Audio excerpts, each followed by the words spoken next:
Now I want to talk a little bit deeper about SharePoint, SharePoint structures, SharePoint sites, what go into them. I'm just going to scratch the surface here for a few minutes, then we'll take a short break, and then I will go much deeper into creating SharePoint sites and what you can do with those. How many folks in here used SharePoint prior to, let's say, a year ago? 1, 2, 3. Okay. SharePoint has actually been around since 2001. I'll just throw this out just real quick, because I guess it's a point of pride and a point of experience, but I've been using SharePoint since 2001. I'm a prior Microsoft SharePoint engineer that has actually grown into the full Microsoft 365 capabilities. I can talk all day about SharePoint. That's not what I'm here to do.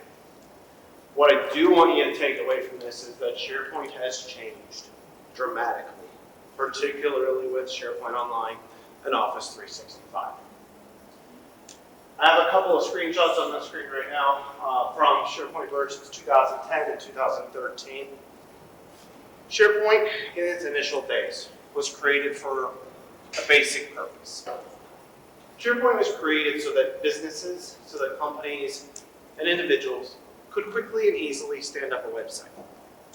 They can create a website, they can customize it, they can do all the things they wanted to do, so they can share information with the staff, with the teams. They could do what they needed to. They were very customizable. There were tools at that time. I see nods from Alex, probably the SharePoint designer who's been around. Things like Visual Studio. You could do a lot with the old versions of SharePoint.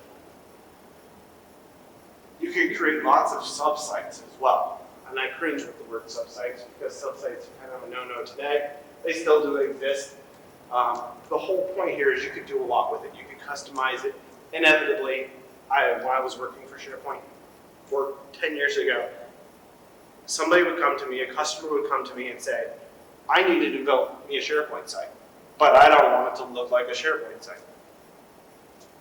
That's a big no-no as well at this point, because the problem with that is, as soon as you start doing that, it's very complicated to manage. It gets very confusing. The biggest complaints that I hear from every single user, and I still hear this today, I don't understand SharePoint. It's confusing, it's complicated, it's expensive, I don't know what I'm doing, I'm not going to use it. Big problem. And then the other caveat to that is, as you start creating subsites and you start creating complicated navigation, long URLs. You've already heard this before in the last couple weeks. We have long URLs that become a problem. I can't access my data. I can't move anything. It's confusing. I don't know what's going on. Microsoft heard a lot of the folks having these same complaints. And so when they went to SharePoint Online, they threw everything you know about SharePoint out the window, and we started over. SharePoint Online is no longer a way to create fancy websites. The capabilities to customize it, the capabilities to do things like using SharePoint Designer and Visual Studio don't exist anymore. They took it all away because we don't need it. SharePoint is not a fancy website. We're not going to go advertising something to a customer with fancy images and animations and a website that you do all the different things you could do. SharePoint is a storage point. SharePoint is a way to create collaboration around your Microsoft 365 group so your team can collaborate, can work together, and finish the project. Really what it's about. I need to access my content. I need to access my calendar. I need to know who's on my team and who's doing what, and how do we get this job done. SharePoint is a storage point to store your information so you can use it and you can get the job done. When we use SharePoint, once you put everything out there, you don't even have to go back to SharePoint site. You don't have to go back to the web browser. I'm sure every user in this room right now has been accessing content from the File Explorer for BidFix, for VDrive. How many of you have been to the VDrive SharePoint site? I got a few, okay. But my point is, you don't have to, because it's a storage point. It's a container to hold the data, to hold the files and hold the information. Once it's out there, you can access it a dozen different ways. You can go to Microsoft Word and open up the files from the VDrive without ever going to the SharePoint site. With SharePoint Online, there are two types of sites. There are actually more than that, but really we want to focus on the two. We have a communication site, one on top, and we have a team site. Two very important different types of sites. Both of them are in use in VCTS. When you go to the P1 homepage, the SharePoint homepage, any guess as to what type of site that is? I gotta get some interaction with you guys. I feel like a preacher. That's a communication site. Why is it a communication site? Because it's available to every member of P1 service. There's no Microsoft 365 group around that. It's a way of communicating information to the entire company. Where is the public documents? How do I find those forms? What's going on in P1 service? Basic communication. It's not a team site. A team site, when I create a team site, I'm creating a Microsoft 365 group. When I create the Lenexa team site, I created the Lenexa Microsoft 365 group. I've now got all of the members of the Lenexa office as members of that 365 group. We've got a collaboration point, we've got a calendar, we've got an email address. At the P1 service level, we don't need that. It's just communication. So the two types of sites are communication sites and team sites. 95% of the sites you will ever create will always be team sites. Because when you're creating a SharePoint site, it's for a project, it's for an office, it's for an organization, it's for a purpose. You need to collaborate. Your main pages, the VCTS homepage, the P1 homepage, the REAP homepage, our communication sites, everything else is a team site. Questions on that? Who creates the team sites? You do. So if I want to create a team site to share information outside of this company, for example, our insurance company, Lockwood, to share contract information, who creates that? We do. So Tony's question is, how do we create sites to collaborate outside of the organization? The short answer is that can be done, but it is not widely available. That does take some administrative access to set that up. The structures are in place to prevent that from happening unintentionally. We don't want people to be able to share content from the Lenexa site out to their best friend in Ohio just because, hey, check this out, it's cool. We don't want that. We need to maintain some consistency and some control and some security around that. So unless there is a business need, at which point we can escalate and create separate sites for that purpose, normally that is not available, but it is possible. Questions on that? Great question, I appreciate that. So I want to dig in this hour into creating and editing SharePoint sites. What it really means, what is a SharePoint site? Some of this may pertain more particularly to some of you than others. If it doesn't pertain to you, if it's not something you're going to be doing, it's still good information to have so you understand what it is. What are we looking at when I look at a SharePoint site? Why is this set up the way it is? They all kind of look the same. Why? And what is the importance of the SharePoint site and all the different pieces and parts of it?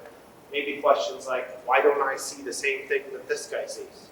So understanding how a SharePoint site works. You may not be somebody that's creating any SharePoint content. That's okay. You might be somebody who goes back to your desk and creates all kinds of SharePoint site, and you realize, hey, this is pretty cool. We can do a lot with this that I didn't realize could be done. That is my goal today, is that by the time you leave here to understand what can be done there, and you can decide if it works for you. Is that something I want to do, or is it just something I'm going to use? Either way is fine. So as I said, every single user of Microsoft 365, or at least at VCTS, has the ability to create a SharePoint site. But we can create all the different sites that you want to on your own. Don't be hesitant to do that. Don't think we're going to create things that we can't manage because we have full capability and visibility. My background personally, just so you guys know, as I was just saying, I've done a lot of federal work. I've done with worked with the same structures of organizations of tens of thousands and sometimes over 100,000 employees and worked with hundreds of thousands of SharePoint sites and groups. I won't say it's easy to do. It's just a bigger scale, bigger scope, but absolutely possible. Create the content that you need, work with the content that you need. We'll do the cleanup when you're not using it anymore.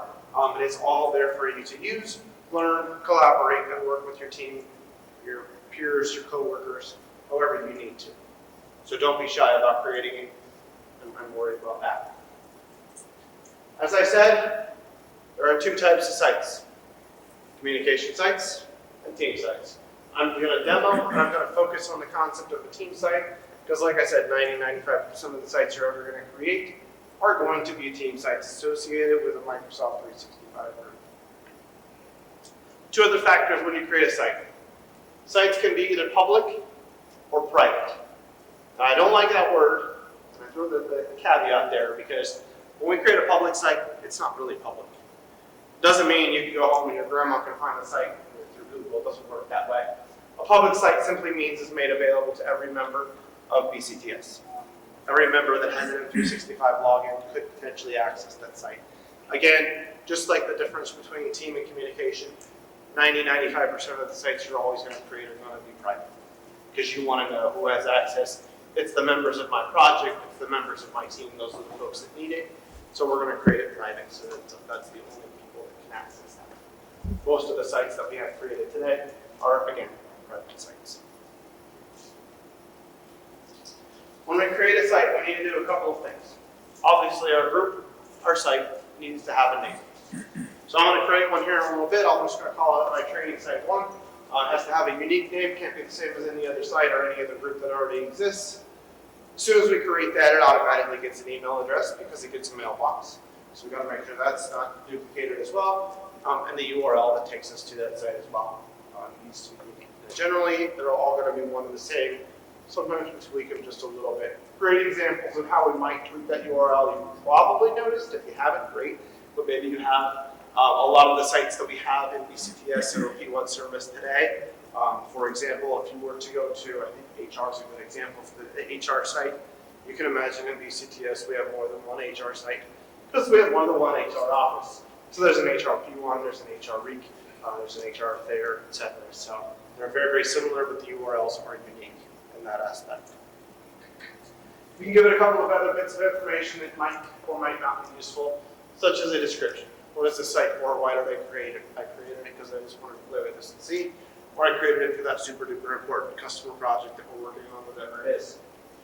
You're going to set your privacy, which again went back to private or public. Most of them get only private. And you probably won't need to change the language or time zone or anything along that line. Jen's seen this before. Some of you might have heard me say this before. Whenever I start talking about SharePoint, I love this analogy. I've been using it for years, and it has not failed me yet. A site is like a building. I've had folks in the past say, I'm an admin of a SharePoint site. What do I do with it? And a lot of people, when they hear that they're managing a SharePoint site, don't think of a site as a whole. They're thinking of a page, a web page that has a bunch of information on it. If I designate one of you to manage my SharePoint site, I'm giving you a whole lot more than just a single page. A SharePoint site is not just a page, it's a container of a lot of different things. I use the analogy of a building because when you think of a building, I'll simplify it down from a P1 office to just a house, right? You walk around a house. What does a house have in it? It has lots of different rooms. It has lots of different windows. Lots of different furniture and cabinets and whatever, pictures. But what happens as you walk around that house? You look in each window. Does it look the same? No. Every room that you look into, depending where you are, is going to look different. You're going to see different contents of that house through each window. There are probably rooms in that house that don't have any windows. Your bathroom, great example. You don't want to be able to share the information in your bathroom with the public. That's yours. That's not for anybody else to see. SharePoint works the same way. We have lots of different information. The image that's on the left is pretty generic, not a whole lot in it. That is the contents of a SharePoint site. We have our rooms or our document libraries. There are other types of lists, events lists, etc. I won't get too deep into those. Document libraries are a very common one. You've been seeing them, you've been using them, whether you realize it or not. There are even some document libraries that are the same in every single SharePoint site. You see on the left-hand side, you have site assets, style library, and site pages. Those three libraries are not unique. They exist in every single SharePoint site, and they exist for a reason. Most of those you will not use much, with the exception of site pages. Site pages, what are those, Jen? Those are your windows. Good job. Those are where your windows to your building are. That's where you go and you see all the different views of your SharePoint site. You create a page, we put web parts on there, and we decide what contents, what information do we want people to see from each window. So that becomes the structure and the concept of all of the contents of your SharePoint site. It's not just one page, might be two, might be three, might be 100. It's up to you. How many windows do you want to put on your house? Questions on that? Not sure yet. When we start doing this, you'll have questions. All right. With that, oh, one more slide I forgot about. When we get into the pages, how do we decide what people see? Pages are made up of sections and web parts. We can move things around on the page. We can use the different types of web parts to display contents and information. And then we can customize that even further by permissions, settings, all kinds of options. And that's how we really design the structure of our windows, and we decide what contents people see. I'll show you what this looks like and how they all work. So with that, now I have to sit down and actually show you guys this in action. As I said, every single user, FP1 or BCTS, has the ability to create a SharePoint site. You can do this from several locations. I'm going to do it from the most generic of all by going to office.com. And the way most of you will do it, if you ever need to, is to go to SharePoint. And the first thing we're going to see is something that looks like this, which probably doesn't look exactly the same. You're going to see on the left-hand side a list of sites and contents that you own or you might have created yourself, and sites that you have probably accessed more recently. On the right-hand side, you're going to see different sites, again, the most ones that you frequent at the top of the list, and others that are suggested for you that probably might pertain to some of the things that you do on a regular basis. If I wanted to create a new site from here, regardless of what you see on this navigation and what you see on the right-hand side, all we're going to do is click Create Site. When I click Create Site, again, we have that basic choice. Am I creating a team site or am I creating a communication site? I'm going to create a team site, and we're going to call this SharePoint Training Group 1. That quickly, we can see it already verified. The email address, the name for that is unique. If not, we can edit it, change it. We can see that the URL for that site is available, so that's good. We also can go in, as I said, and give it a description. We can decide our privacy, and then we can decide the language and click Next. Next thing we need to do is decide who's going to have access to this training. So if this is for this group, I would enter potentially the name of every member of the I'm not going to do that for two reasons. Whenever I create a SharePoint site, I never add members at this point. It's up to you if you do. But the reason I don't is because as soon as I add you, you're going to get an email that says you've been added to SharePoint Training Group 1. And you're going to click on that link and see nothing because you're going to wonder what the heck is this for. So I always leave it blank at this point until I get some content, some information out there, and then I add members later. So I'll leave that blank and I'm going to click Finish. And that quickly, that easily, we have now created a SharePoint site. Again, I'm going to zoom out because it is a little bit large and a little bit difficult to see on the larger screen. You're going to already see there are some templates and things that are available. You can use those if you wanted to create some things with some pre-made content. In most cases, you aren't going to do that, so I'm going to just click off of that and show you, similar to the image that I showed you in my slide earlier, this is the standard beginning template for a SharePoint online team site. We have navigation across the left, and we have a few web parts that are in the middle. And now, one of the first things I nearly always do is remove all the content that's on this page and start from scratch. So to do that, I'm going to click Edit. And now we can already see, if you notice the lines that are, well, you can see those on the screen as you can. We've got a couple of sections here. We've got some, as I move my mouse around, notice how each one of these boxes appears. Each one of these boxes is a web part. Each one of these boxes is showing some of the contents of my house. I'm just going to go ahead and remove all these because I want to strip this down and not have anything to begin with. And now we basically have an empty page, and I still have a couple of lines here because now you can see the zones. Zones are that other piece that I mentioned. When you lay out your page, we click plus, and we can create a zone. Not zone, I'm sorry, zone is the old term, a section. So we can create sections to decide how we want things to look. Let's delete this one for a second and just create the first one. There are 6 types of sections you can create. We can create a single column section. Maybe I wanted to put a big title bar across the screen. I want that to go all the way across the top of the page. We could also make this a 2-column or a 3-column. Just sound exactly like it sounds. Maybe I want to put a description here and a picture here and some links here. So it's 3 sections. You can add web parts, 3 of them side by side. Finally, you have the 1/3 left and the 1/3 right. Most common when I start a page, I use the 1/3 right because it looks kind of like this and allows me to create maybe some text on the left, which I will do. I'll go into this in a minute. And here is the title for our page. And then I could add an image to the one on the right.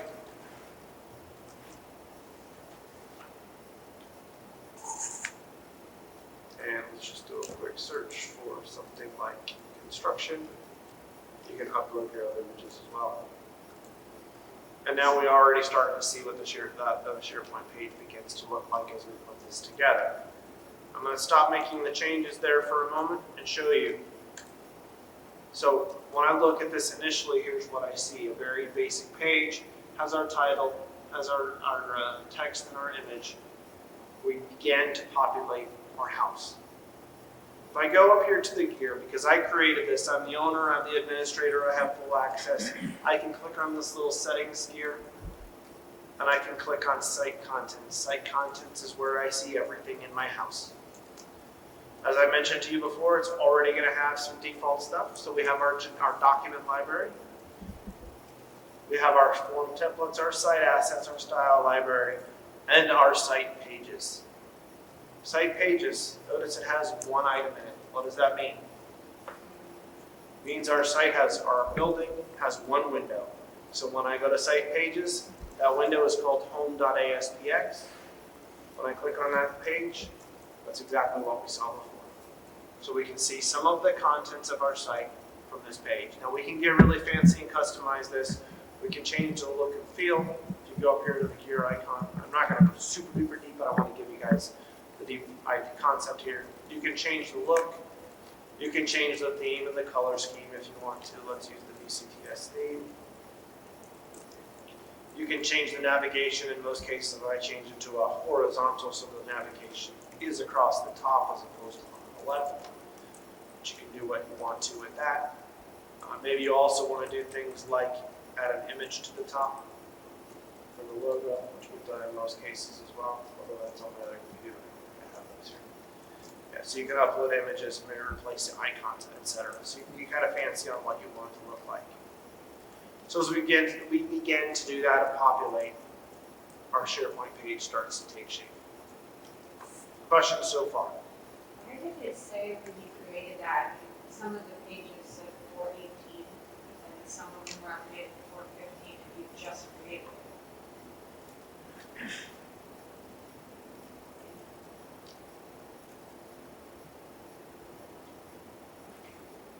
That's an interesting question. I never noticed that before. I can say that it comes from a default template. As I said, it exists within the system. That is quite honestly probably the last time the template was updated for Microsoft, because it's updating on a regular basis. So the document library is a standard library for every site. So it probably just pulled the most recent update from that template. I've never actually paid attention though when we first created it. It's a good catch. The question was, why does the template, even though I just created this, why do these have dates that are only with today? Interesting question. All right, so going back to my main page, we see a couple of things. So I'm taking a look at this page. We see some navigation that exists across the top. It does link to some other things that are within Microsoft 365. I almost always remove these, but let me zoom in so you can see really quickly. I can't zoom in too far. We see things like conversations. Conversations actually goes to the conversation portion of the mailbox from that for this Microsoft 365 group. I almost always remove that. We also see notebook. When we create a Microsoft 365 group, we get a notebook so we can collaborate and take notes and do what we need to. So you're all familiar with OneNote. That's going to take me straight to that. In many cases, you probably aren't using that, but you do have it here for your availability if you want it to work within that group. Other things that exist, again,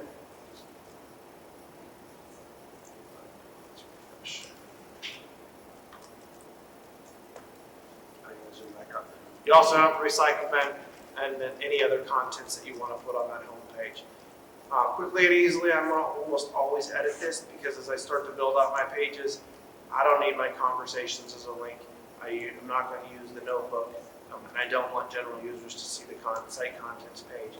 You can begin to add to this. You can create additional custom navigation, do whatever you want to in order to make the navigation the look and feel for your page how you want it to be. Going a little bit further, when we want to edit this, we want to add additional contents to our building. We want to add additional things. The way you do this is you click Edit in the upper right-hand corner. We click Edit, and once again, we see the lines for the sections and the zones around our page. Comments are by default off. We can add additional web parts. We can add additional sections. Web parts, Microsoft recently changed this. This list used to show up a lot larger. They made it a really small window, which drives me crazy. But you can still basically get the gist of it here. This is a list of all the types of web parts that are available to you. These are important because this is how you really customize what goes on your page. What do people see when they come to it? The most commonly used ones are going to be three types. We have text. Just like I added up here at the top, here's the title for a page. Maybe you want to add some descriptions, some details. That's how you're going to add text to that. We use the image one very commonly as well, which is the one that I added there. Search for that in the list as well. So you can add an image or an image gallery to your site to give it some functionality, to give it some pictures. And then the last one is the quick links. Quick links is an easy way to add links, maybe some navigations and things like that to take you into another page. Just to show you, when I go to the P1 homepage, it's exactly like that. So when I go into P1, these are actually quick links. So these are just links to other pages. Same here. We have additional type of web part on the right-hand side, and then we have the document library at the bottom. Every one looks just like that. So if I go back here, again, to my types of web parts that are available, you have others. Sometimes we use people. Sometimes we use buttons. The other big one that you're going to use is the document library. Every SharePoint Microsoft 365 group contains a OneDrive store. At least one. It will always have documents. You can create additionals, and in many cases we have done that. If I click on a document library and I want to display this, first thing it's going to do is ask me what document library do I want to add. In most cases, the answer to that is documents, because again, these other ones, you're not going to use those most of the time. So I'm going to add the document library, the OneDrive store for my team project. I'm going to add right here. So if I have this and I go into this, I'll add documents before we're done here. You'll actually see the same documents show up in OneDrive. If I choose to sync this site to my desktop, I'll see the same files, the same contents and information on my desktop from the same document library. I'm going to revisit this in a little bit, but I want to show you guys one very important thing. This is an important one. So if I have a document library, there are things that I can do in the web part view versus the library view that are not the same. And I know some of you have seen this already. Let's use an example. Let's go back into the Linux site for a moment because I want to show you that example.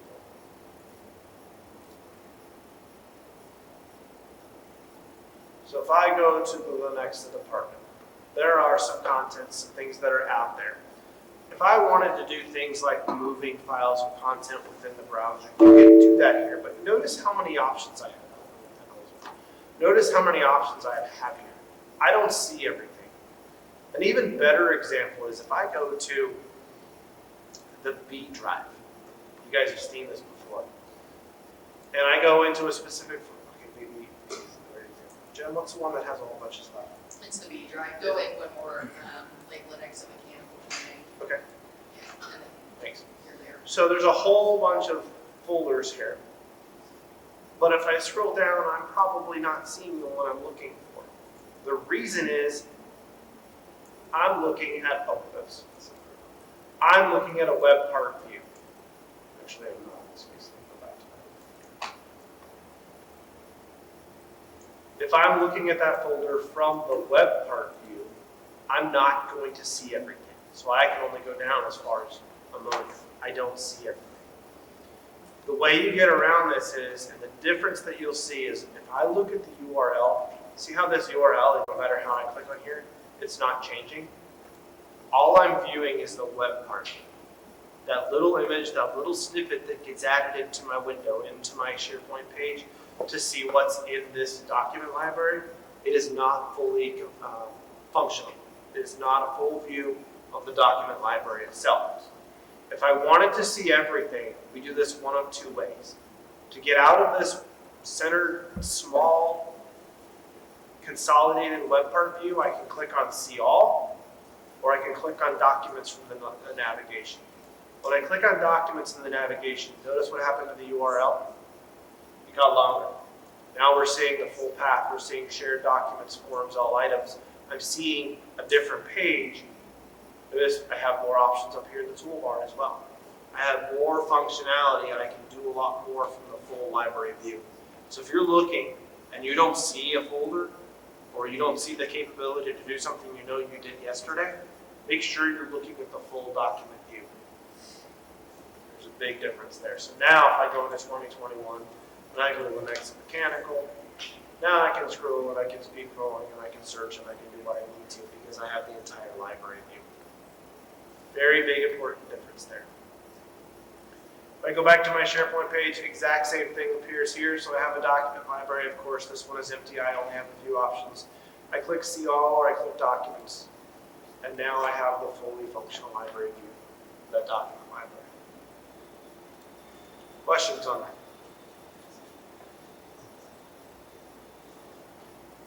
All right, going back into editing my SharePoint page. I'm going to go through a couple of things. I'm going to put this back in edit mode and show you. We talked a little bit about the different types of web parts that are there. I could spend an entire hour or probably more going over all the different types of web parts that are available to you. There are actually even more that are in this list. We can add those. I encourage you, if you have an interest in creating SharePoint pages, to play with these, play with the features, play with the options, play with the different things that you can do, because there are a lot of things that you can do. As I mentioned, every Microsoft 365 group has a calendar, has a mailbox associated with it.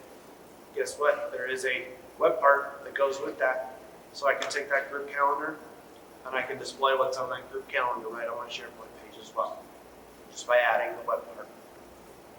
Every single web part has different properties, different things you can do with it. They also look different depending on where they are on the page and the different types of sections or zones that they're in. I'm going to use a very basic example, one that I won't go too deep into today. It may become a bigger discussion at a later date, which is the news web part. I love the news web part because it is very powerful and it gives us a way to communicate information that's going on with MP1 all the way up to the top. But I'm going to use this for an example. because I want to show you the different options. The news web part is a way to be able to display information, like I said, about your project. What's going on? What do I want to share with the organization? I want to be able to create a news post that everyone at P1 servers can see. Notice every one of these web parts, when I click on it, there's a little toolbar that pops up with 4 buttons. That one actually has more than 4. But most of them have 4, which allows me to move it, edit it, copy it, or remove it. Most important one being the edit. When I click on the pencil, I can change how this part looks. So this news web part, you can kind of see one view of it. I can also format these as a list. I can create them side by side, which looks very similar. I can even do things like a carousel view where we have almost like a banner that it will scroll through, or we can put them in a tile type view. Again, depending on where this is, if I were to move this to the smaller section, the 1/3 right, obviously it looks a little bit different, a little more concise. My point here is every web part has different things you can do. So a document library, for example, I can decide what document library I want to see. I might even only want to show items out of a specific folder in the web part. So I don't want to see everything in the maintenance library. I only want to see a specific folder. You can do that. You can decide how many items you want to show at a time, and you can even choose to remove the see all and the other filtering and customization options. So you can decide what goes into that web part. Once again, this pertains to the documents because if I'm looking at this and I don't see any of these options, well, somebody probably turned that off and you need to go to see all or go to the navigation in order to see everything that you want to see. Again, there are lots of other web parts that are available. The people one is kind of neat. It's actually kind of a neat way to do it. I can add information about people within my team. So for example, if I wanted to add myself, I could search for myself and choose to display members of my team. Maybe I want to add some profile information about who's on this project. You can do a lot with all the different types of web parts to really customize the look and feel. You can also add page dividers. You can move things around. You can add additional sections. So you can really customize this as to what you want it to look like and how you create the contents of your page. You can also do things like changing the colors and schemes of the sections. So if I wanted this section to be, if I wanted to add another section, I could have a section that's highlighted a little bit differently. Really gives you the ability to customize how it looks. Now, like I said before, SharePoint used to be extremely customizable. You could do lots of things like changing the different types of web parts and add third-party customization. We're not doing that anymore. This is about creating a storage point, a way to share information, and a way to collaborate with your team. Any questions on that? All right, so I wanted you to see this for 2 reasons. Like I said, everybody has the ability to do this, which maybe not, might be useful to everyone in here, because maybe you're starting a new project. Some of the concepts behind SharePoint, it varies for every single organization that I work with. It depends on how comfortable folks are with things like SharePoint. It depends on how large the organization is and what's going on. I've worked with some organizations, not so different than P1, where every time we start a new project, we start a new customer, we're going to create a SharePoint for that project. So we've got brand new, we're working with McDonald's now. Let's create a McDonald's SharePoint site, and we can track all the project files, all the schedules, all the information, and most importantly, everybody that works on that McDonald's project now has access to that SharePoint site. This becomes very useful for 2 reasons. You guys are all used to working with file shares. File shares are great, but they're also kind of antiquated. Remember my closet down the hall that I showed you? That's the concept of a file share. File shares are a really interesting and a good way to store all of our documentation, to store our contracts, to store the project plans, the printouts. Might be useful. But down the road, how do we find that stuff? How do I know what's important? How do I know what's relevant? What's most recent? What's useful? I don't. If you're the project manager, if you're the team lead, if you're somebody who's actively working on that project every day, and you want to be able to share information with the rest of the team, hey, what's the latest update on this part of that project? You don't need to stick it in a file share somewhere and hope that all your members can find it. Stick it on your SharePoint site. Create an announcement at the top of the page. This is how you can communicate with your team without just creating a Word document and trying to send it over email. You have another way, a faster way, an easier way to communicate across large scopes of people dynamically from anywhere. And you can communicate back and forth through it as well. Do you see how this brings new capabilities, new powers, new ability to coordinate, communicate, and collaborate that you did not have before? Go ahead, Tony. So what's the major difference as an application between a SharePoint site and the application of Teams? Or OneNote, I guess, would be my. Awesome question. So the question is, what's the difference between something like the application for SharePoint or the application for Teams? I want to be careful with this question because I don't want to go down a rabbit hole because I do have a focus for today. But the short answer here is this. When I create something in Teams, I'm actually creating a SharePoint site. Everything in Teams is stored in SharePoint. Teams is just another view of it. Remember when I said there are two key areas that everything is stored, SharePoint and OneDrive. And by the way, this is OneDrive. All it is data storage and different applications to access it. So as we grow more, we begin to mature, do different things like accessing Teams and OneNote.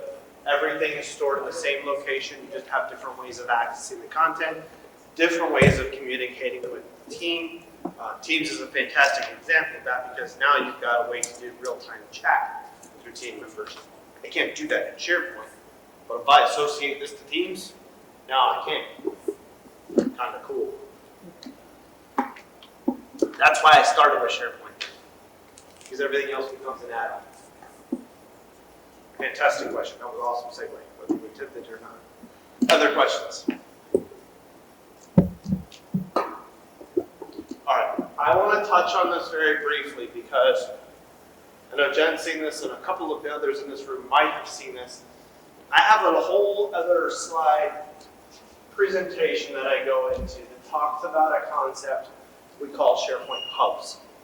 What we're really talking about is navigation and association between sites. We have a concept of hubs, we have them all together within BCTS and within P1. You know this because when you go to P1 service, the service homepage, remember those drop downs? All that navigation across the top? That's how we find and associate sites. Well, if I go to P1 service, I still have that open here, I just created a site. It's not showing up here. I can't find it even though I'm a member. It's not an department. It's not a company application. It's not a shared drive. We can add it if we want to. So if you create a project and it needs to be part of P1 service, you can do that, but you don't have to. You can just share it with your team. You can work within the P1 service hub that everybody uses, or you can work in your own and it's totally fine. Hubs are how we centralize navigation. We define what's important to the company as a whole and we create a structure around that. So I'm not going to go super duper deep in that, but I want you to know that that exists. I'll talk a little bit more about the hubs and how they relate to BCTS and the other organizations as well. But I want you to know that that's how we begin to tie things together. If Yep. I create a SharePoint site, I create that Teams. How do I manage who has the ability to make modifications to that? It's one thing to access the information that's stored there, but now modifying content, how do you manage that? Super question, Ryan. So I'm glad you asked that. Otherwise, I probably would have glazed right over it. I should add that to my notes so that I do cover that. As you begin to build out your SharePoint site, remember at the very beginning where it gave me the opportunity to add members, and I said, don't do that right now? So if you look in the upper right-hand corner, assuming you were the owner, which of course if you created it, you're the owner, I can see right up here in the upper right-hand corner that my site has one member. There are 3 levels of permissions to every SharePoint site, to every Microsoft 365 group. 3 things you need to remember. So you're nodding. You know what the 3 are? The owner, Owner, I don't remember the generic member. member, And, site administrator. visitor. Owner, member, and visitor. 3 default roles. We can actually create more than that. 99% of the time, you're only going to ever use those 3. The short answer here is this. You're going to decide who are going to be the members of your team. You're the owner. You can add additional owners. Maybe I need to add Jen to my site because I'm not always going to be available to manage it. So I'm going to add a second owner. And then I'm going to add everyone in this room as a member. So I'm working in this site. Let's add some members. I need to add Tony. All I need to do is search for Tony, and there he is. I'm going to add Alex. Oops. And there he is. And I'm going to add Jen. And there she is. But as I said, I'm going to be out next week. I need Jen to help me, so I'm going to make her an owner as well. And I click save. Those 3 people just got an email that they were just added to the team. They were just added to this project. They can now, they have a link to it. They can get directly to this page. So they can get to it and do what they need to. The only person that can add additional people to this is me and Jen. Everybody else is a member. You can add the content. You can edit the documents in the library, but you can't add or remove members. So that is the basic visibility. If we added additional folks, we can actually go into, and I'll show you one of the pieces here. If I go to that gear one more time, and we go to the site permissions and go to the advanced, you can see right now there are no visitors. We can add visitors. Maybe we want to make this site visible to every single other person at P1 so they can see what's going on, but they can't change anything. They basically get read-only access. We can add them to the visitors group to be able to do that. So those are the 3 main areas where you can do that. Everything in SharePoint, this is an important piece, from permissions is done from a top-down hierarchy, which means this. I decide who the members and the owners of my site are. I start adding folders. Those folders get populated with documents. I have other windows. I have other contents in my building that have things within them. All of the members get the same level of access to everything within this SharePoint site by default. All the owners have full control. All the members can edit and contribute, and all the visitors can read. Now, if I go down and I decided I have a particular document library that I don't want everyone to see, I only want this half of the room to see it, I can break that hierarchy. I can stop the inheritance, is what we call that, and I can remove it from this entire half of the room and just add it to them. So you can break that at any level. You can break it at the web part. You can break it at the folder. You can break it all the way down to the individual file or item level. I don't recommend doing that any more than you absolutely have to because it gets a little complicated to do so, but you do have the ability to do that, and we are doing that in many places. Great example, so we have things, try to help me out with this one. We have some folders within some of the shared drives that we've removed access for certain folks. Depending on who you are, you're probably not supposed to see this information. So we only want to make it available to the owners. We only want to make it available to this subgroup of users. So we've done that in places. So that is the exact reason when you go to a SharePoint page, it doesn't look the same. So we do effectively do that to make files read-only. You absolutely can, and we are. Simple example, easy example for that. You guys have your machines with you, and this is the reason we told you to bring your machines, because I know you're going to have questions. And I want you to see how this looks for you as well. If you go to the P1 homepage, and we go to the content locker, with the exception of about 4 or 5 people within P1, every one of these folders, you're going to see a little icon next to it that has a pencil with a line through it. That means it's read-only. Every one of you can access the forms and the content and the information, but unless you're in that select group of users, you can't edit that content. You can use the forms, you can download them, you can populate them, do what you need to. but you can't edit the forms themselves. So if we made, like, say we had project articles, we could make them a template, read only, and then select it to move to another folder and change it to be able to edit it at that point? Yes. Yeah, you can even do things like create automation to do that for you. But yeah, you can't. You can say, hey, I'm ready to publish this. Wait, so, sorry. The Nope, go ahead. automation piece of that, so can you explain that a little more? That's a rabbit hole I'm not careful with, but I use the word and I shouldn't have, but yes. There are tools within Microsoft 365 that we refer to as the Power Platform. Some of you have probably heard of things like Power BI, Power Automate, and Power Apps. I didn't think of what the other was. We can create automation throughout the system to do all sorts of additional behind-the-scenes stuff.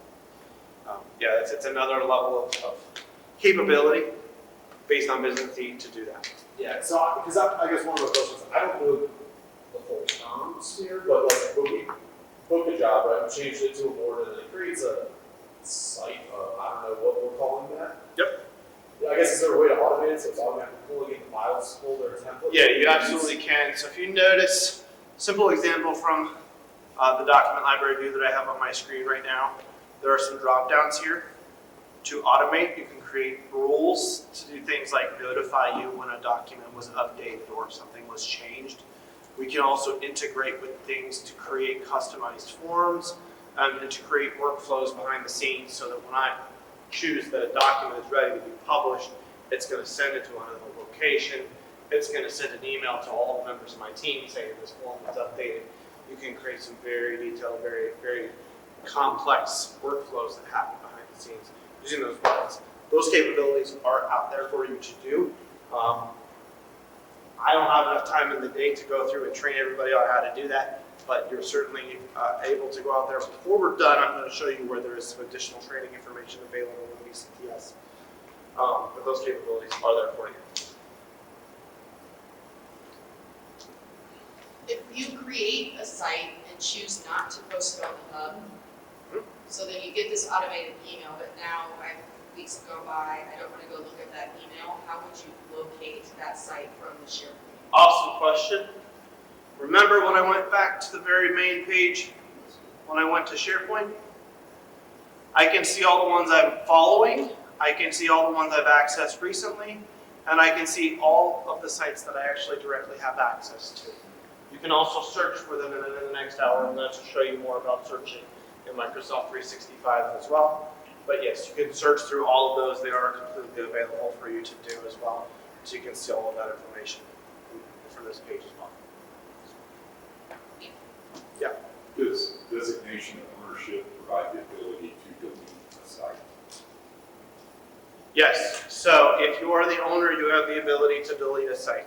So for example, the one that I just created, the other option I can go into here, the three most common is change the look, site permissions, and site information. From site information, I can decide to do a couple of things. I can change the name of my site, I can change the group. Here's that hub site association, so if I want to decide to make this part of P1 Hub, you won't all have access to do that, but that is where the option may or may not be available. I can also delete the site if I decided I'm done with it and I want to remove it. Deleting the site, deleting the group from Teams, also deletes the entire Microsoft 365 group, which means I've deleted a mailbox, I've deleted a calendar, I've deleted a notebook, all that stuff that goes with it. If you delete it, it can be restored for 30 days. Not totally gone. It can be restored administratively, so if you delete it by accident, there are options for you. Don't wait, but it can be restored. That's how you would go about doing that. So can you automatically see that group when you get into Teams then while it's created? No, because I did not associate this with Teams. In order to do that, you can do that two ways. If you create a team from Teams, a team will create a SharePoint site. Creating a SharePoint site does not create a team. So very important distinction there. You do have the option. I already closed that box on this screen, but there is an option to associate it with Teams, and you have to do it from Teams. You can actually create a team from an existing group. That can be done as well. There's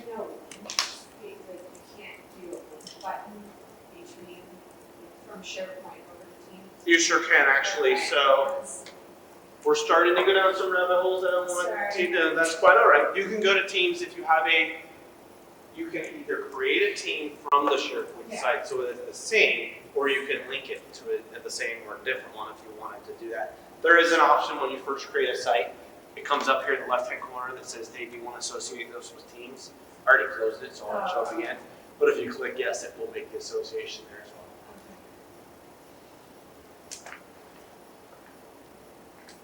Great questions. I love the conversation. What else? How does the, trying to think how the hub site associates files? So for example, I'm thinking we've got, we have a global controls folder where we put everything from, process documents, template documents, all that. But then we have individual project folders and subfolders. Is it possible to do something like create a site that is a subfolder of like the projects folder, but it also has access to the entire, I'm not really sure how you. Not 100% sure I followed your question there. It's not a very question. You can, and here's where it really comes into play, a couple of different ways. So let me put this back in edit mode because I'm going to use the example of the news web part again, because that's a really solid example, a little smoother than just using a document library, but the concept is the same. With the news web part, I want you to notice this. If I look at the property of a news web part, I can have it pull news and information from multiple locations. I can have it pull all the news just from my site, my project, this particular activity. I can have it pull information from certain sites. So I can select what sites I want it to come from. If my site was associated with a hub, for example, the P1 hub, I could have it pull news and information from every site in the P1 hub. So you can decide where that information comes from. This site I have not associated to any hub, so I can't do that. But you do have the ability to create those associations and pull and share information from multiple locations. Teams is an even better way to do that, because in Teams you can do things like pull a document library and show a document library from any SharePoint site that you have access to. The caveat to that is you want to be careful, because if you can actually add a link to another SharePoint site that you may have access to, but nobody else in your team does. And that won't automatically happen. That won't give them access, they just will not see it. Yeah, they would get an error. Okay.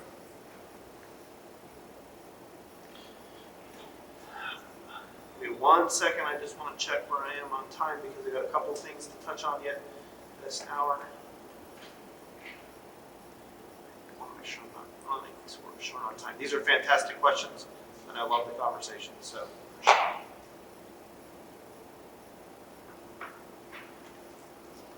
Okay, yeah, I've got about 10 more minutes.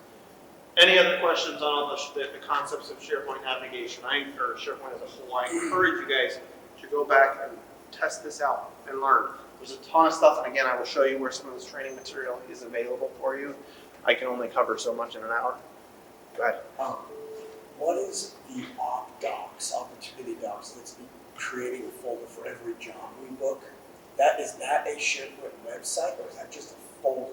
So that's actually a different document library. Remember I said you can have as many document libraries as you want to? That, and Jen, correct me if I'm wrong, the OpDocs library comes from Coins. It's connected to Coins, yes. Okay. I think it is, and it is created as part of the standard process for those Coins-related sites for those projects, for Coins to talk to and populate with the documents based on the tasks or the jobs or something. I'm not a Coins person, but yeah, it's done as the intentional setup of those sites for that purpose. Okay.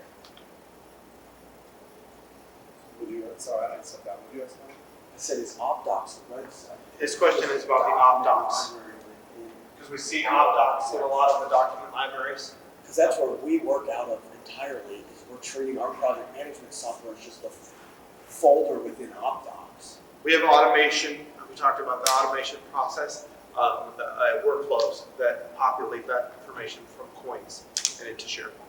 So That's how that there's happens. potential capabilities to do more populating within OpDocs, maybe to pull in some of our folders we've just manually been dragging our information tied to coins. Probably. Again, I'm not a coins person, so I don't know. I'd have to have a conversation, but there's a lot that can be done. Okay. I believe it, so it's set up inside Lenexa. So I think it's the document portion of the site of Lenexa. So if Wichita opens it, it goes to Wichita's department to jobs. But I don't know, maybe we can take a look at it before to see. But yeah, it's somehow tied to coins. I don't understand it at all, but it's SharePoint, but tied to coins. So Mark, as you go through this, setting up these specific sites for projects, I wonder how many people will listen to this and think that they need to set up a project for every job that they have. And I'm thoroughly confused, to be quite frank, because you got the OpDocs and you got Teams, and you can get the stuff from Teams. There's so many different directions to go. I think, holy crud, how do you keep track of all this? But precisely what I'm talking about is, I wonder if people are going to think, do we need to set up this site for every project? And my thought would be absolutely not. We've got 5,000 projects in this organization. All right, so Phil's question for the folks on Teams is basically, just because we create a new project, do we need to create a SharePoint site or team that goes with that? And the answer is probably no. And in most cases, the answer is going to be no. When I next hour, I'm going to talk about the structures and what we actually have in P1 and kind of how it's set up today. Now, there is potential for doing that, and again, I have companies and organizations that do that because it fits their business model. And I think for the structure and the business purpose at P1, the answer is no. You probably don't need to do that, and that's why I want to talk through what we have in place today and get your heads kind of thinking about how do we use what we have a little better, how do we make it more powerful. No, you don't need to create a team for every customer or every project. Smaller companies do that, and it may make sense.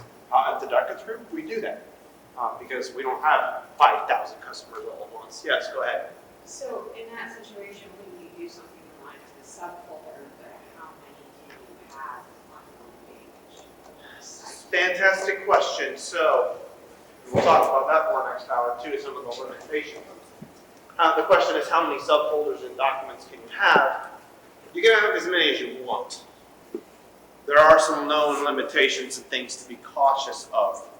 When we create things in SharePoint, I always like to say every item, everything in SharePoint is a list. That's 100% true today, just as it was 15 years ago. Everything works around the concept of a list. The list limitations are around 5,000 items. What does that mean? That means if you have a folder or a location and you try to display more than 5,000 things at a time, you're going to get an error. It's physically not possible for SharePoint to pull that much information, or for any IT system really like this, to pull that type of information and display it, which is why we do things like filtering and custom views and custom navigation to show things, maybe 100 items at a time, something like that. Because if we try to pull and display information from millions of items, in some cases all at once, it's going to become a problem. Realistically, the size of this company has. I'm sorry? Realistically, the size of this company, do you see that even happening? So that's a great question. For the size of this company, do we see that happening? We're starting to scratch the surface of what I'm going to get into the next hour. I will tell you that when we initially stood up SharePoint, the first thing we did is migrate every document out of the shared libraries, out of the file shares and into SharePoint. And that was around 2 million items and about 8 terabytes worth of data. So yes, do I see that happening? Yes, 100%. It's a lot of data going back a long time, and that's why we ran into some of the speed bumps and difficulties we did, because we need to clean up what we've got to make it a little more functional. So yes, that is a problem for the smallest of organizations. If you don't structure your information and your content from the beginning, it becomes a problem at some point. Yeah, Tom. One more follow-up question on the OpDocs that Andrew and were talking about. So I think what I'm taking from this is we have the ability in OpDocs to manage who can access information within a construction project, you know, you use the term projects as generic in nature. Right. When we talk about OpDoc, we're talking about construction projects. Do we have the ability to set up who can access a folder or documents within OpDocs? Let's say that we want the ability to communicate with the field, certain documents in certain folders. Can we add them? So Tony's question is about refining the permissions to the projects and the information within the ops docs folders. Can that be done? I don't know 100% the answer to that. I would say it can be done, but technically doesn't make sense because that would come from coins, and I'm not sure the capabilities at that level and how that would happen. It's possible, I just don't know if it makes sense. Some information in ops docs does bridge with coins. Some of it has nothing to do with Oh, does it? Yeah, so Absolutely nothing. you can change the permissions on it, Rick doesn't. I was working with Cameron to work through that with sharing back and forth, and I struggled to be able to to get it. But Rick says that that's how they share with their field.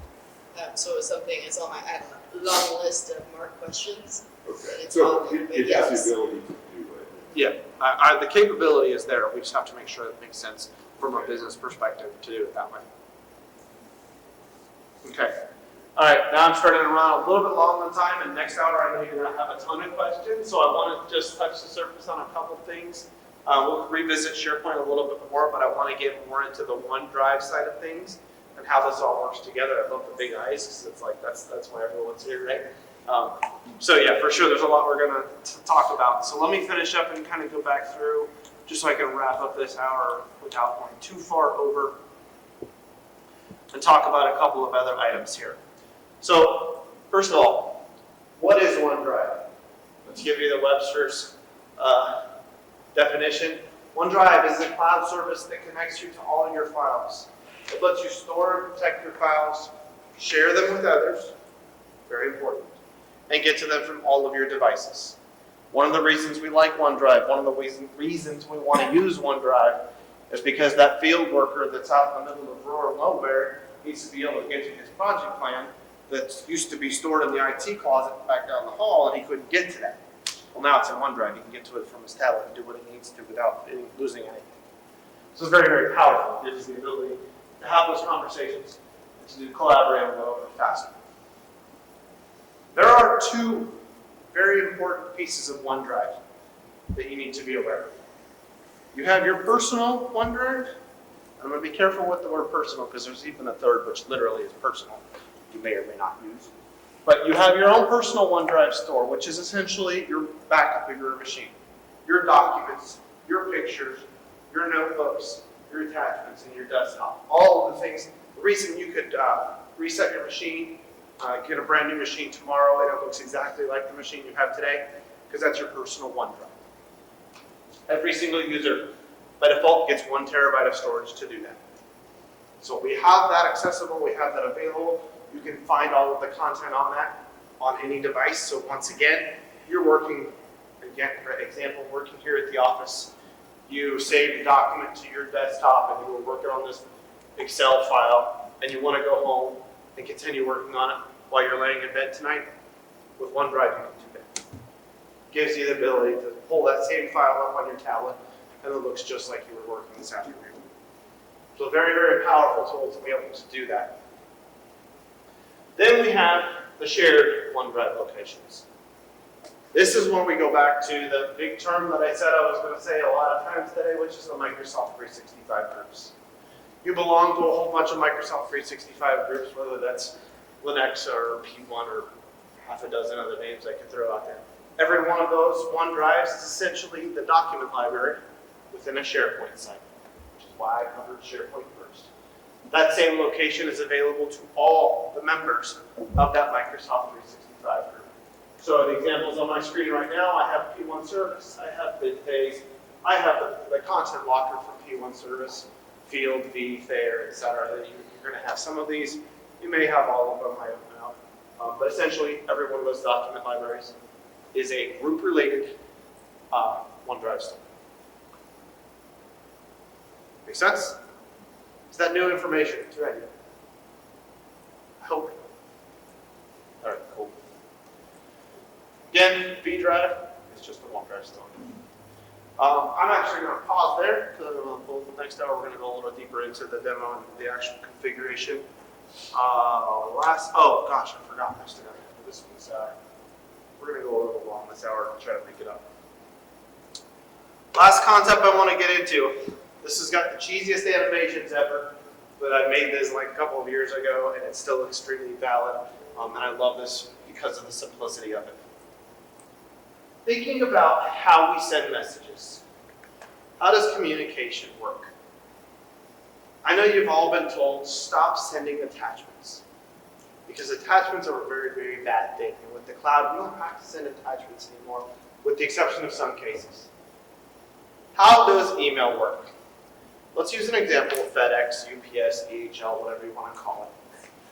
If I want to ship a package to my friend in Hawaii, I call up FedEx. I've got a package. FedEx is going to send a truck to my house. They're going to pick up that package, and they're going to take it to a distribution center. Some type of a routing location that's going to say, where's my friend in Hawaii? How's it going to get there? There can be, in many cases, multiple distribution centers. So if I want to ship it again to Hawaii, I'm probably going to ship it somewhere here in Kansas City.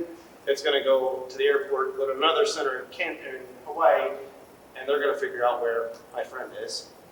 They're going to grab that package from a truck, and they're going to take it to me. The key factor from this particular slide is this. There's only ever one package. If I'm sending my friend a blender, there's only one blender. I had it, now I don't, and he does. Email works exactly the same, with some very important differences. This is the exact same slide as you saw before, with slightly different icons. Because I'm going to send a package. I'm going to send an email to my friend. I enter that email, and I'm going to send it, and it goes through an email server, or a distribution center. Call it what you want. The distribution center is going to figure out where that email needs to go, might go to another distributor along the way, makes a copy of that file, sends it there. That server says, oh, I know where my friend is, sends a copy, and at the end I have this. Exact same picture with one important distinction. That same email message exists on my end, because it's in my sent items. It's on my machine. It's on your machine, and it's copied to every distribution center along the way. So I've sent, in this example, one email, and there are now 4 copies of that email, that message. When I send a package, remember this picture? This was important, and then I told you you'd see it again. We're talking about storage. I'm connecting to the cloud. My file is in the cloud. I don't need to send my file as an attachment. I'm going to leave it right where it is. If I send that file as an attachment, we send it that way. I've now created 4 copies of my file, 4 copies of my package. Don't do that. If my email or my file, my package, my blender, lives in the cloud, it doesn't have to move. My email simply contains a link to that file. File stays in the same place. Oh, and by that way, that link is secure. So it's only good for me, and it's good for Jen, because I'm emailing Jen. So she can use it. Anybody else tries to use that link, it's not going to work. So I've made it secure, and I've emailed Jen that link. Sure, the link gets copied to those servers, but who really cares? Because at the end of it, the file has never moved. We leave the file in a single location.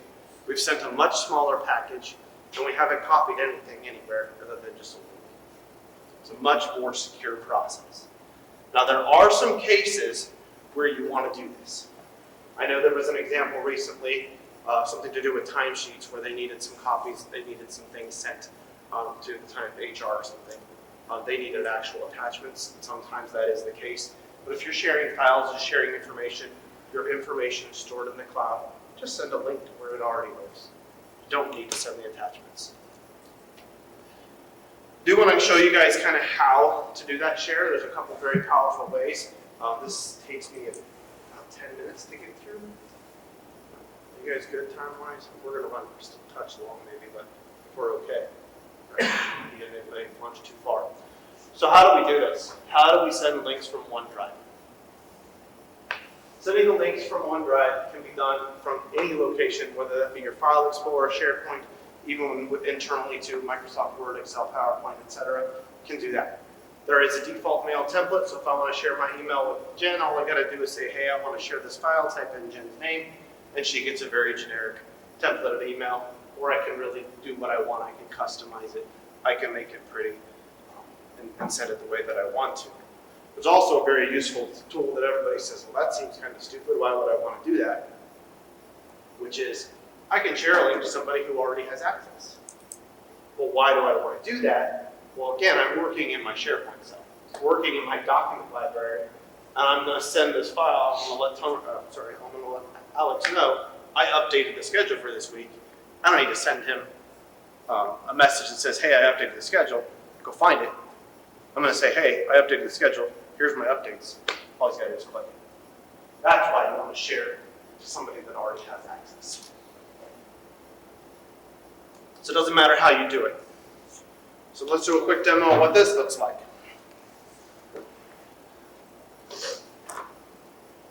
So if I've got a file in SharePoint, and let's use, actually I'm going to go to, just upload one really quickly.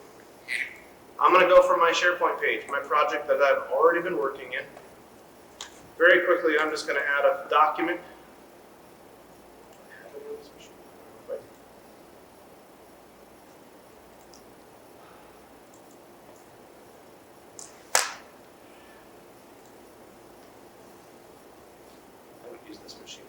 Alright, let's just create one real quick.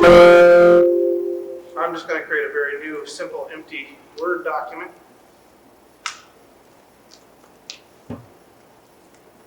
Notice I have the share button right up here in the right hand. I'm just going to save this just to do it. We'll call this new project stuff. Alright, so now I've used Word in the browser.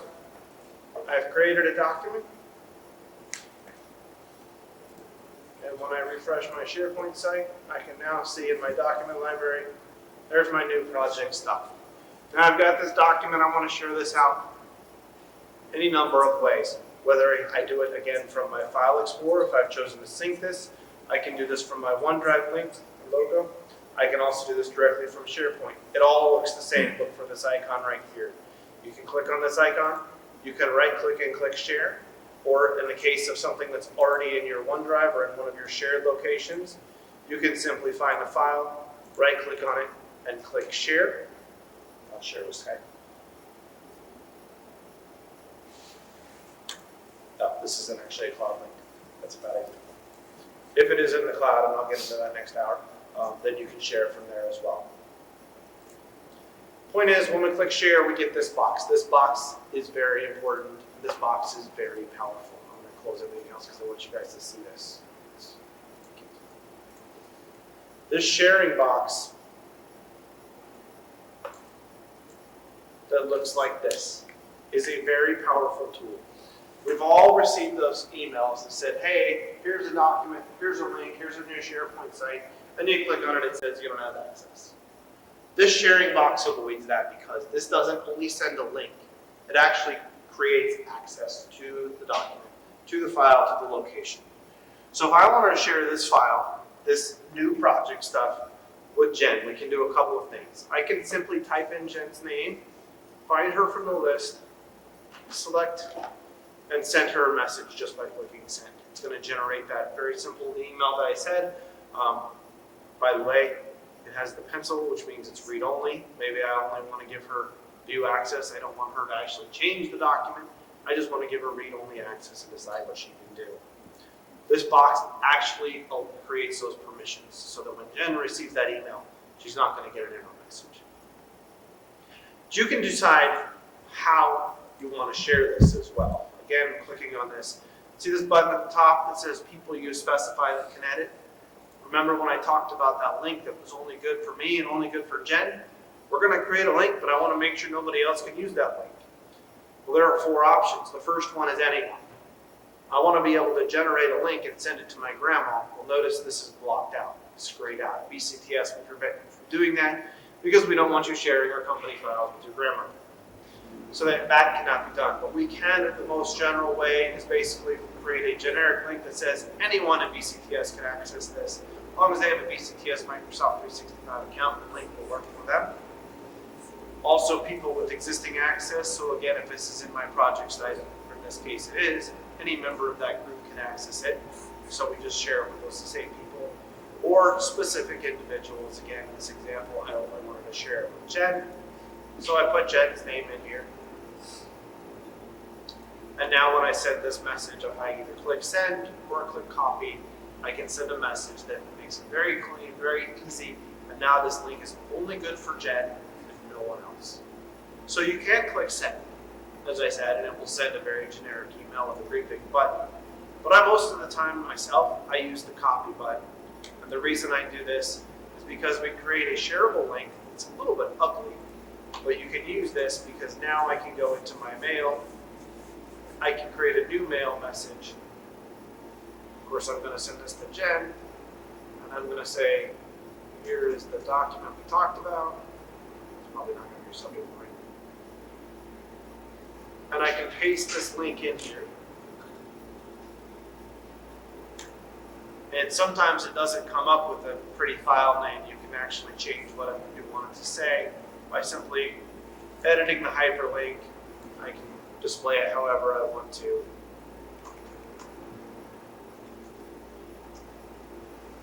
And it becomes a link that is very clean and very easy for Jen to understand what it is. This is exactly what I intended to send her. You can customize it however you want. So that all goes back to that sharing window that I just talked about. You click that share button.